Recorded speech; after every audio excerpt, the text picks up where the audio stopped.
നിത്യസഹായ മാതാവിനെ പറ്റിയാണ് നാം ഇന്ന് ധ്യാനിക്കുന്നത്. ഒരു ഐക്കണാണ് പരിശുദ്ധ അമ്മയുടെ നിത്യസഹായ മാതാവ് എന്ന ഒരു ചിത്രം. നെപ്പോളിയൻ്റെ പടയോട്ടത്തിൽ ഈ ദൈവാലയവും അതിൻ്റെ പരിസരമൊക്കെ പൂർണ്ണമായിട്ട് നശിപ്പിക്കപ്പെടുകയും ഈ ചിത്രം അപ്രത്യക്ഷമാകുകയും ചെയ്തു. 60 വർഷങ്ങൾക്ക് ശേഷം 1866 അന്നത്തെ പരിശുദ്ധ പിതാവായ 9-ാം ലിയോ പാപ്പ ഈ ചിത്രം വീണ്ടെടുക്കുകയും വിശുദ്ധ അൽഫോൺസ് ലിഗോരിയുടെ ദൈവാലയത്തിൽ ഇത് സ്ഥാപിക്കുകയും ചെയ്തു. ഈശോ ഇങ്ങനെ കാൽപാദത്തിൽ നിന്ന് ചെരുപ്പ് ഏതാണ്ട് അഴിഞ്ഞ രീതിയിൽ നെഞ്ചോട് ചേർന്ന് പേടിച്ച് ഭയന്ന് നിൽക്കുന്ന ഒരു ഭാവം. എന്നിലേക്കല്ല നിന്റെ ശ്രദ്ധ തിരിയേണ്ടത്, മറിച്ച് എൻ്റെ മകനായ ഈശോയിലേക്കാണ്. പിതാവിൻ്റെയും പുത്രൻ്റെയും പരിശുദ്ധാത്മാവിൻ്റെയും നാമത്തിൽ ആമേൻ. ഈശോ മിശിഹായിക്കും സ്തുതിയായിരിക്കട്ടെ. പ്രിയമുള്ളവരെ, നിത്യസഹായ മാതാവിനെ പറ്റിയാണ് നാം ഇന്ന് ധ്യാനിക്കുന്നത്. ഈ നിത്യസഹായ മാതാവ് ലോകത്തിൻ്റെ ഏതോ ഒരിടത്ത് പ്രത്യക്ഷപ്പെട്ടതുകൊണ്ട് ഉത്ഭവിച്ച ഒരു മരിയ ഭക്തിയാണ് എന്ന് ചിന്തിക്കേണ്ട.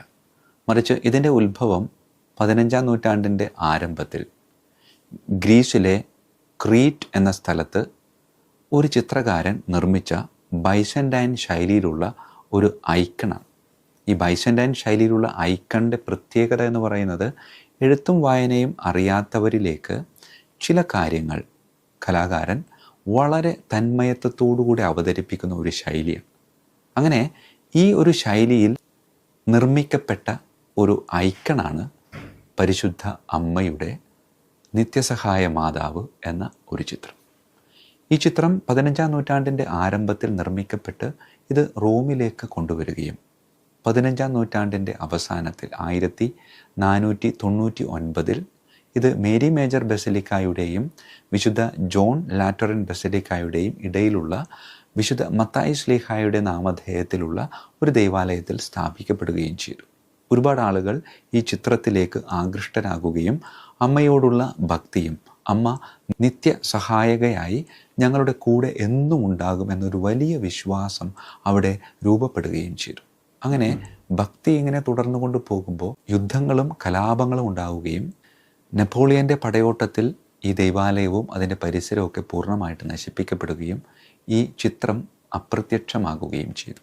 പക്ഷേ തൻ്റെ അമ്മയെപ്പറ്റി ദൈവം എന്നും ചിന്തിച്ചുകൊണ്ടിരിക്കും എന്നതിൻ്റെ ഒരു ബാക്കിപത്രമായിരുന്നു 60 വർഷങ്ങൾക്ക് ശേഷം 1866 അന്നത്തെ പരിശുദ്ധ പിതാവായ 9-ാം ലിയോ പാപ്പ ഈ ചിത്രം വീണ്ടെടുക്കുകയും ഈ ചിത്രം റിഡംപ്റ്ററിസ്റ്റ് ഫാദേഴ്സിനെ ഏൽപ്പിക്കുകയും റിഡംപ്റ്ററിസ്റ്റ് ഫാദേഴ്സിൻ്റെ നേതൃത്വത്തിലുണ്ടായിരുന്ന വിശുദ്ധ അൽഫോൺസ് ലിഗോരിയുടെ ദൈവാലയത്തിൽ ഇത് സ്ഥാപിക്കുകയും ചെയ്തു. മത്തായി ശ്ലീഹായുടെ ദൈവാലയം നിന്നിരുന്ന സ്ഥലത്തു തന്നെ പുതുതായി നിർമ്മിക്കപ്പെട്ട ആലയമാണ് വിശുദ്ധ അൽഫോൺസ് ലിഗോരിയുടെ ആലയം.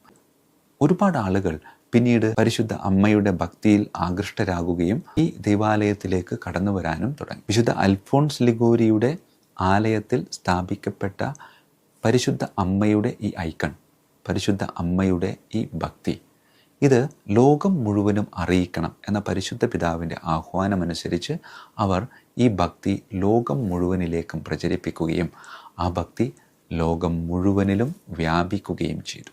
ഈ നിത്യസഹായ മാതാവിൻ്റെ ചിത്രം കാണാത്തവർ ആരെങ്കിലും ഉണ്ടാവും? ആ ചിത്രം കണ്ടിട്ടുണ്ടാകും. ആ ചിത്രം കണ്ട് അത്ഭുതത്തോടുകൂടി ആ ചിത്രത്തെ നോക്കിയിട്ടുണ്ടാകും. ഒരുപാട് സംശയങ്ങൾ ആ ചിത്രവുമായിട്ട് നമ്മുടെ ഉള്ളിലേക്കൊക്കെ കടന്നു വന്നിട്ടുണ്ടാകും. ആ ചിത്രത്തെപ്പറ്റി ചെറിയൊരു ചിന്ത പകർന്നു നൽകുകയാണ്. 4 വ്യക്തികളാണ് ആ ചിത്രത്തിലുള്ളത്: പരിശുദ്ധ അമ്മ, ഉണ്ണിയേശു, ഗബ്രിയേൽ മാലാഖ, മിഖായേൽ മാലാഖ. ഈ പരിശുദ്ധ അമ്മയുടെ ഈ ചിത്രത്തിൽ ഒരുപാട് ഗ്രീക്ക് അക്ഷരങ്ങളുണ്ട്. ആ ഗ്രീക്ക് അക്ഷരങ്ങളൊക്കെ വേറെ ഒന്നുമല്ല, ആ ചിത്രത്തിലുള്ള ഓരോ വ്യക്തികളുടെയും പേരിനെ സൂചിപ്പിക്കുന്ന ചില അക്ഷരങ്ങളാണ്. പ്രിയമുള്ളവരെ, പരിശുദ്ധ അമ്മയുടെ ചിത്രം, ആ അമ്മയുടെ ചിത്രത്തിൽ ഈശോ ഇങ്ങനെ കാൽപാദത്തിൽ നിന്ന് ചെരുപ്പ് ഏതാണ്ട് അഴിഞ്ഞ രീതിയിൽ നെഞ്ചോട് ചേർന്ന് പേടിച്ച് ഭയന്ന് നിൽക്കുന്ന ഒരു ഭാവം.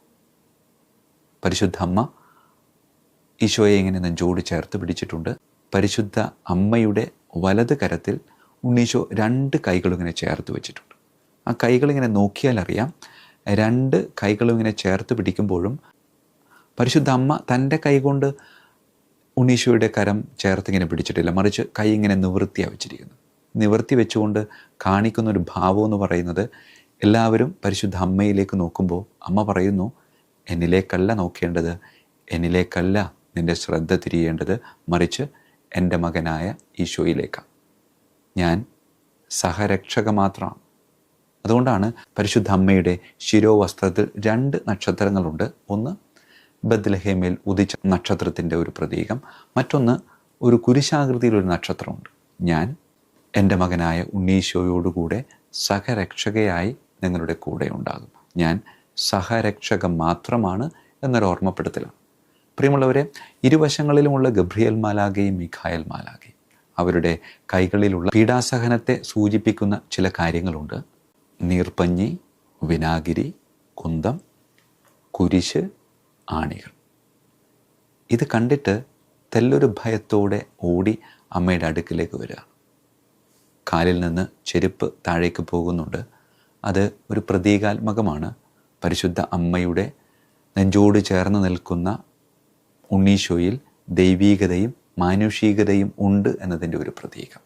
പ്രിയമുള്ളവരെ, ഒരുപാട് അർത്ഥങ്ങളും ഒരുപാട് പ്രതീകങ്ങളും ഒരുപാട് പ്രതീക്ഷകളൊക്കെ നിറഞ്ഞു നിൽക്കുന്ന ഈ ഒരു ചിത്രത്തിലേക്ക് നോക്കുമ്പോൾ സംശയങ്ങളും ആശ്ചര്യങ്ങളും ഒക്കെ ഒരുപാടുണ്ടാകുമെങ്കിലും ഒക്കെ മറന്നു കളയുക ഒറ്റ കാര്യം മാത്രം: ഇതാ എൻ്റെ മകൻ നിങ്ങളെ രക്ഷിക്കാൻ വേണ്ടി എന്നും നിങ്ങളുടെ കൂടെ ഉണ്ടാകും. ആ രക്ഷയിൽ സഹായിക്കാൻ സഹരക്ഷകയായി ഞാനും നിങ്ങൾക്ക് മുമ്പിലുണ്ട്. പ്രിയമുള്ളവരെ, അമ്മയുടെ ആ ആഹ്വാനം നെഞ്ചോട് ചേർത്ത് വയ്ക്കാം. പ്രാർത്ഥിക്കാൻ നമുക്ക്. കണ്ണുകളടച്ച് കരങ്ങൾ കൂപ്പി, കാരുണ്യവാനായ കർത്താവെ, ഭയാശങ്കകളിലൂടെ കടന്നു പോകുമ്പോൾ ആ ഭയാശങ്കകളിൽ തട്ടി താഴേക്ക് വീഴാതെ ആ ഭയാശങ്കകളെ നിൻ്റെ പ്രത്യേകമായ കൃപയാൽ തരണം ചെയ്ത് സ്വർഗോന്മുഖമായി ജീവിക്കാൻ ഞങ്ങളെ അനുഗ്രഹിക്കണമേ. കർത്താവായ ക്രിസ്തു വഴി ഞങ്ങൾ സമർപ്പിക്കുന്ന പ്രാർത്ഥന കേട്ടരുളണമേ. ആമേൻ. ഈശോ മിശിഹായിക്കും സ്തുതിയായിരിക്കട്ടെ.